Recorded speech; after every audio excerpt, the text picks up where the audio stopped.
when somebody gives a speech that good, you have to dance, you know? You just have to. I cannot tell you, Jordan, you can't get away quite yet. To hear someone, to have somebody who is so intelligent speak about you is such an honor. And it's hyperbolic, and some of it's not true, but I really appreciate it. We've known each other a really long time, and when you watch people grow up and you grow up with each other and watch people turn into the person they dreamed of being, which I've watched Jordan become, the woman that she really dreamed of being, it's absolutely thrilling. So it's an honor to be here with you. I am going to put on my glasses. It's true. Hey, thanks. You know, it's not so bad, right? Nothing to be ashamed of. I am so honored and I'm so grateful to the literacy partners for the remarkable work that you all do. I'm honored to be part of such a noble organization. Literacy, obviously, as Jordan said, it means the world to me. It's not me that thinks that. I parrot everything my mother said to me, and I've just done it for 50 years.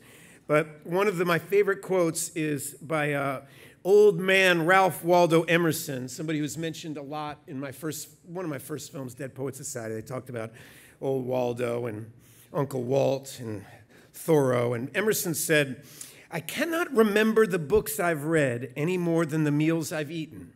Even so, they have made me." And I feel that that's really true. It's such a privilege to read, and it creates the person you are. And so for my selection, I wanted to read to you guys tonight a passage from Henry David Thoreau, a peer of old Waldo's. And part of what I love about Thoreau is how ignored he was during the time of his life. He actually had to use his own money, tutoring and surveying land to pay for his first book to be published. And they published 1,000 copies of it. Like 730 of them were returned to his house. And it's kind of humiliating.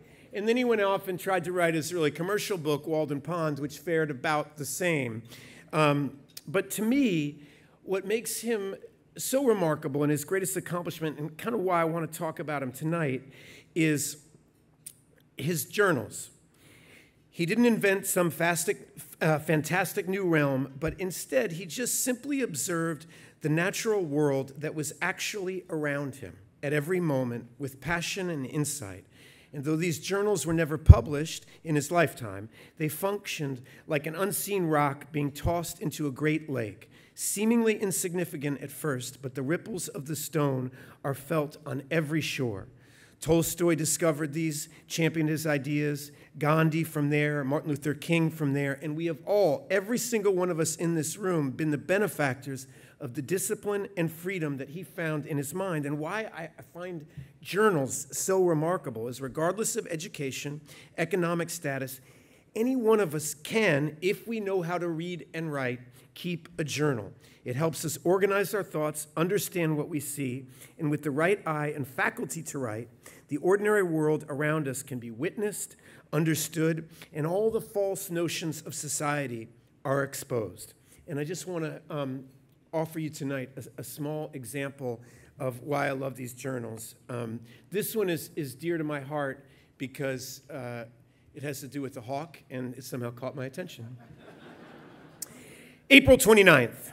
As I was fishing from the bank of the river near 9 Acre Corner Bridge, standing on the quaking grass and willow roots where muskrats lurk, I heard a single rattling sound, somewhat like that when boys play with sticks, when, looking up, I observed a very slight and graceful hawk, like a nighthawk, alternately soaring like a ripple, then tumbling over and over, showing the underside of its wings, which gleamed like a satin ribbon in the sun, or like the pearly inside of a shell. This sight reminded me of falconry. And what nobleness and poetry are associated with that sport. A merlin, it seemed to me it might be called, but I don't care for its name. It was the most ethereal flight I had ever witnessed. It did not simply flutter like a butterfly, nor sing like the larger hawks, but it sported with proud reliance in the fields of air, mounting again and again with its strange chuckle, It repeated its free and beautiful fall, turning over and over like a kite, and then recovering from its lofty tumbling as if it had never set foot on terra firma. It appeared to have no companion in the universe, sporting there all alone, and to need none but the morning and the ether with which it played. It was not lonely, but made all the earth lonely beneath it. I always love that, and I always love you. Thank you.